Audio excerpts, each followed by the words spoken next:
Oh my goody goodness. Is this what I think it is? Is this actually a part 2? Oh my god, it wasn't a one upload and then a 1 year break. He's done something we didn't know was possible. But yes, welcome to part 2 of What If Deku Was a Demigod. Some things to say first. I am unbelievably ill. Like, I haven't even got work today, so if I start like it's because I'm trying to talk through the worst block nose I've ever had. I feel like I'm gonna yak up everywhere. I already have today more than once, so just bear with me, people. Next thing, you lot did not do what I asked you to do. You didn't let me know about the AI voice, but some of you texted me on Discord, said you didn't like the voice, so that, like I said, it was up to you, look what happened. There's no more AI voice. I'll just have to talk through it, even though I generally do not like recording. How do I describe it? I like writing the what ifs, but I don't like talking about them because I stutter, I mumble, I just get too involved in something else, I get sidetracked. I don't know what it is. I just can't put my attention into anything for too long. But anyways, we are gonna just, let's not waste any time here. You know the vibe. If you what else you want to see, comment down below, get involved, be part of the community. Tell me about what if you want. Feel free to text me in Discord. Go down into the description and check out the thumbnail guy. He's making the thumbnails from now on. He is the GOAT. Don't mess about with him. He's in my description. I believe he is What If Entertainment. Banging thumbnails, great guy. Go check his channel out, show him some love. And other than that, let's get straight into this. What if Deku was a demigod? You already know how it goes. Cue the intro.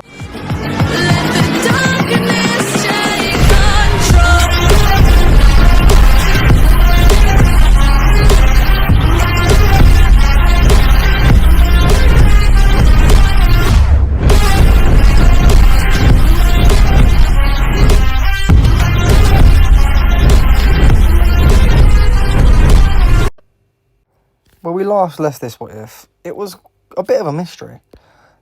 Izuku was pushed down the stairs by them annoying little bullies and snapped his leg. But even quicker than he snapped it, he was up standing and it was all healed. This was a bit of a anomaly because Deku was known to have a quirk, but they didn't really know what it was. So from that point on, as Izuku grew up, it was very weird. It was as if the world would move to suit him. For example, once a vase fell off from the top right shelf in Izuku's bedroom, but before it hit him, it moved in mid-air and barely missed him. When I tell you mid-air, I mean it stopped and went to the side like this was some like plot armor. Hint, hint. This sort of weird stuff happened all the time as Izuku grew up. It became so normal to them. Then the day came where Bakugo awakened his quirk. This is where it all began to change. He was showing off his explosions to Deku, as he now had a different opinion of him. Deku wasn't useless. He wasn't weird. He was just different. So Bakugo was actually not just trying to show Deku's quirk. He was trying to show off. He was trying to impress him. He doesn't know why, but something deep down was telling him that Deku is someone to be admired, someone to look up to, but he just couldn't admit it to his egotistical self. So while trying to impress him, he ended up accidentally launching an explosion way too big directly at Deku. Everyone except Deku himself panicked. Inko rushed in, pushing everyone out of the way. Same with Mitsuki, Bakugo's mum. They all did the same thing, but they would never make it. The explosion already connected. The smoke cleared, and suddenly Deku's blue eyes began to glow an even brighter blue, as water appears out of nowhere, blocking the explosion. Everyone who saw this was relieved but also confused, but it didn't take long for them to realise and come to the conclusion that Deku's quirk that they wasn't too sure about must have finally awakened fully. Inko took Deku straight to the hospital to get his quirk tested, and when the first doctor spoke, they say our guess was it's a water-type defensive quirk, but we will still run some more tests due to the incident before sudden healing. They began to run tests and found out that whenever Deku is in definite danger, water will appear and protect him, no matter what. Not only this, Deku seems to be able to control the water, create it out of thin air. At first they decided to test Deku's water against fire, but instead of stopping the small ball of fire heading towards him, Deku just stood there, catching it with his bare hands, unfazed by the flame. Deku then chucks it back, making it much stronger than it originally was. They quickly then discover Deku can create and control fire freely as well, but not just control it as Todoroki could. He could mould it. He could make it dance to his free will. It's not that he controlled the fire. The fire wanted to be controlled. It wanted to do whatever it could to please Deku. But this is not what was truly discovered. This is just what we know as the viewers, or me as the creator. I've got a goal here. Just get invested and listen. Deku can create and control the fire freely, as we know. They then decide to test Deku's strength. Deku can now roughly lift about 1 ton, but decides to pretend he can't lift any heavier, even though it feels light as a feather to him. As he's getting bored of all these tests, the last main test is Deku's speed. At first he runs with no effort, given a slow result, but Ink can notice this and yells at Zuko, "If you try to run as fast as you can, Bakugo can stay over tonight." Hearing this, Deku's eyes light up, and for his second lap he gets ready to run full speed, and suddenly small wings on his ankle appear, and he runs faster than a machine can keep up, faster than anyone could even see. And to them it looked like Deku didn't move, and after a few months of arguing, the doctors slowed down the video as much as possible until they can see a faint blur of Deku running. Everyone is astounded by this, and Deku's quirk is named Demigod, as it really seemed like he was a god. And without telling Deku's mum, the doctors put a very early recommendation letter into UA, as they do for most promising students. After this small little event, Deku lived the next 2 years of his life practicing his new quirk, and very quickly everyone noticed that he was a genius. He could talk perfectly as if he was as a scholar. He was very composed and mature for his age, never reacting to anything unless it benefited him in many ways, or benefited the many. He always made jokes about how he had natural divinity, as he just felt like that was the truth. The world would bend to what he wanted. Animals would shout when he walked by. There was nothing in his life that Deku couldn't fix. There was nothing in his life that didn't lean towards the way Deku wanted it to. He grew up in a way that was perfect to him, but due to this, his world being perfect, he could very clearly see the flaws, the faults in other people's worlds. And this struck a string in Deku's heart. His world was so amazing while other people struggled. Could it be that he had the power to make everyone else's world just as amazing as his?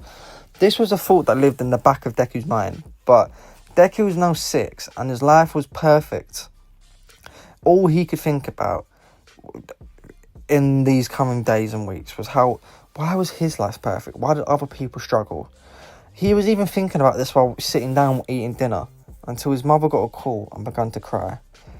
Bakugo's best friend had fallen really sick in a couple of weeks. They thought it was nothing, but at the hospital he had just been diagnosed with terminal brain cancer. Hearing this, Deku froze. He didn't know what to do. They went to visit him and Deku couldn't understand why everyone was crying until Deku's mum finally told him that Bakugo was very sick and the doctors couldn't make him better. Deku begins to cry, finally understanding what it felt like not to have a perfect life. To finally understand what other people felt like, the pain they had to feel, the torment, the sadness. What could he do? He couldn't do anything. He just had to watch his friend die. Tears began to flow even heavier, and Deku grabs Bakugo's hand, yelling, "Please, I just want you to get better. Please." Suddenly, Deku's hands begin to glow as Bakugo regains all the weight he lost in the previous weeks. The colour of his skin began to return. Mitsuki run out to get doctors, not knowing what was happening, but all she could see was her son actually had a chance to survive. Doctors run into the room, saying, "It's impossible. He's healed." They run multiple tests. Every single cancer cell in his body is gone. Not even the best healing quirks in the world could do this. It was at this moment that everyone truly began to realise how special Deku really was. Speku? Who was that? Born from a quirk mystery, an insanely powerful quirk developing as he grew. Sorry, I've said that completely wrong. He was born from a quirk mystery, with an insanely powerful quirk that only developed, and now he can also heal. Deku is a genius, a mystery, a gift. And from that, Mitsuki begins to really joke about maybe he really is a gift from the gods. We now have a 2-year time skip, again, where Deku is now 8. Him and Bakugo were playing by the river when they saw a group of boys laughing. Curious, Bakugo and Deku walks over, but what the boys are doing, they fall silent. The group of boys are beating up a small puppy. Deku yells at them to stop and runs over. The boys see him and laugh even harder as they begin to keep kicking the dog. Deku had had enough. He had told these lot to stop, and even though he didn't know it, he knew deep down that these boys were meant to obey him. They were meant to know he was the one to listen to. He had an authority above them that they couldn't understand. Maybe they didn't know it as they were children, but they would soon come to know. Deku sprinting towards them, fully had now had enough. He reached out and grabs one of the boys' arms. The boys try to pull away from him, thinking it's just a normal kid, and kicks him in the gut, saying, "Get off me!" But nothing happens. Deku doesn't flinch. Deku doesn't move. He instead tightens the grip on one of these boys' arms, and you can very visibly hear the bones snap. The boy begins to scream and kicks Deku away. Deku, not understanding what he just did, he didn't mean to snap the arm. He lost a bit of control of his strength, felt the kick and decided to let go. He wasn't hurt, he wasn't injured. He just decided that he might have hurt this person. He didn't want to hurt them, he just wanted them to stop hurting the dog. Deku flew back from the kick, landed on the ground, yet again not injured, just deciding to do what he could to get away some distance without making it obvious. But Deku's still young. He didn't think about this. This group of boys is a bit older than him. They have started to develop the violent tendencies that people their age begin to develop, especially for those who were born with quirks. Imagine you as a kid, born with superpowers. Are you telling me you wouldn't think you was a top dog? Due to this, they began to tick Deku in the ground. Deku just lays there thinking himself that this doesn't hurt, and at least they'll leave the dog alone. But not everyone understands his thinking, especially Bakugo, as he rushes in yelling, "Get away from him," and launches an explosion on one of the boys' faces. The boy's attention then switches to Bakugo as one kicks him in the chest, and Bakugo isn't a god. This hurts him. Bakugo is winded. He gasps for air as one knee hits the ground, holding his chest. But this doesn't stop them. This group of boys, now knowing that they couldn't really hurt Deku, couldn't get a reaction, they've all put their focus towards Bakugo, kicking him, stamping on him, hitting him. Bakugo's wincing, whining, screaming in pain. Deku just watches for a moment, his eyes widen as he hears Bakugo's screams. He looks up in pure rage. This same rage floods Deku as he begins to shake out of anger. He mutters, "Stop. I said stop," but no one listens. The wind begins to pick up as it becomes like a storm. The sky goes grey. It begins to rain heavily. The storm begins, and now the boys know that it's dangerous. They need to get home. They need to get out of this storm before it takes a turn for the worst. They begin to stop kicking Bakugo and stand up to run. Their exit is where Deku was. They didn't care. They turned towards him, expecting just to give him a kick and run. But they stop and just see him there standing, glaring at them, his blue eyes slowly becoming white as he roars, "I told you to stop." Deku out of instinct raises his hand in the air as lightning strikes down from the sky, directly at Deku. Bakugo screams, "Deku, no!" But as the smoke clears from the strike, Deku stands there, unfazed, uninjured, with a lightning bolt in his hand. His eyes are now completely white and glowing. Bakugo is amazed, but without saying a word, Deku points the lightning bolt at one of the boys as they tremble and say, "Please." No, one even begins to wet themselves, but it didn't matter. They deserved the divine punishment that was coming to them. Lightning then shot out of Deku's bolt towards one of the boys in a flash, and it hits him, sending him flying backwards. The boys slowly turn to see their friend, who was the leader, laying there unconscious, covered in singes. They were terrified. As they turn back around to face Deku, he appears in front of one of them, punching one in the chest. You could hear the crushing sound of his ribs breaking, piercing into his lungs as he spat out blood, flying backward. The angrier Deku got, the worse the storm gets. The boys tried to run away, but Deku wouldn't let them. They can't cause all this pain and suffering and just get away. That's not how the world works. They built up a karma, and Deku is their divine judgment, giving it to them. Deku grabs the ankle of the final boy and begins to ragdoll him about slamming him to ground over and over again, creating crater after crater, blood forming in every little crevice of the ground. Bakugo yells, Deku, stop, that's enough, you're going to kill him. But Deku doesn't listen. He chucks them all into a pile, and a lightning bolt forms back into his hand as he points it at the pile of just unconscious kids ready to kill them. We now go back up to Olympus, where Zeus, who had been watching the entire time, says, I have to go stop him before he do something he regrets, something he can never take back. But Hades stops him and says, you can't yet, brother. He isn't ready to learn what he truly is. Zeus snaps back and says he will kill them, Hades. Hades very calmly smiles and says he won't, Zeus. Zeus says, how can you be sure? Hades, still with the same calm smile, says, be quiet, calm yourself, brother, think about it. When you're the god of death and the god of the underworld for thousands of millennia, you get an intuition for these type of things. Zeus pauses for a moment and realises Hades is right, that if anyone's going to know if Deku was about to kill someone, it would be him. So we now go back to Deku, who is about to fire the blast of lightning at this pile of kids. With Bakugo still yelling stop, but he isn't realising, he isn't listening. The only thing on his mind is making things right. Bakugo runs up to Deku, unaware of the fear, even with lightning sparking around him, and hugs him. He says, please, Deku, stop, you're scaring me. The hug isn't hurting Bakugo, but he's feeling the electricity on Deku, the little shocks, the vibrations. It's like he had tingles all over him. Due to this, Bakugo opened his eyes, and he could see Deku's veins. Pure lightning was running through them. This made Bakugo realise that Deku wasn't normal. Water, lightning, what's next? Fire. I mean, water, lightning, fire, what's next? Is he gonna split the world open? This connection, this skin to skin from Bakugo to Deku, has finally begun to bring him back to reality. The whiteness in Deku's eye fades as they return back to the deep blue they was.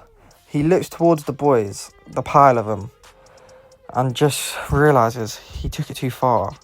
He did what they did. They was hurting the poppy because they could. He hurt them because they could. It would have been enough to simply teach them a lesson, but no, he had to go too far. Deku sits and contemplates this. Is this what he was meant to do with this power? He makes a joke about being divine, but this is more like a monster. No, just because he can doesn't mean he should. It is his role to keep balance. It is his role to act as judgment, not to punish those unnecessarily, to teach them lessons so they never make the same mistake again. Deku takes a deep breath as a very, very bright light begins to radiate from him, pulsing from him. All the injuries of the bullies begin to fade, but they kept just enough as a reminder. Don't fuck with Deku. As well as the puppy who is on the brink of death, he begins to glow, he begins to heal, he rises up. Unlike the kids who just injuries were healed, he is now pulsating the same light as he changes, as he evolves, as he grows, and the light clears.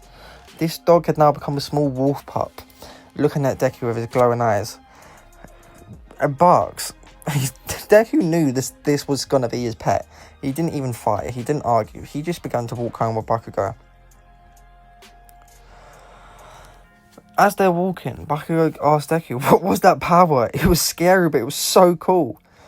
Deku says, I'm sorry, Bakugo, I didn't mean to hurt you. Bakugo says, I don't care I didn't get hurt, I don't care, just tell me what it was. Deku looks at his hand and mutters, I don't know, I didn't have control.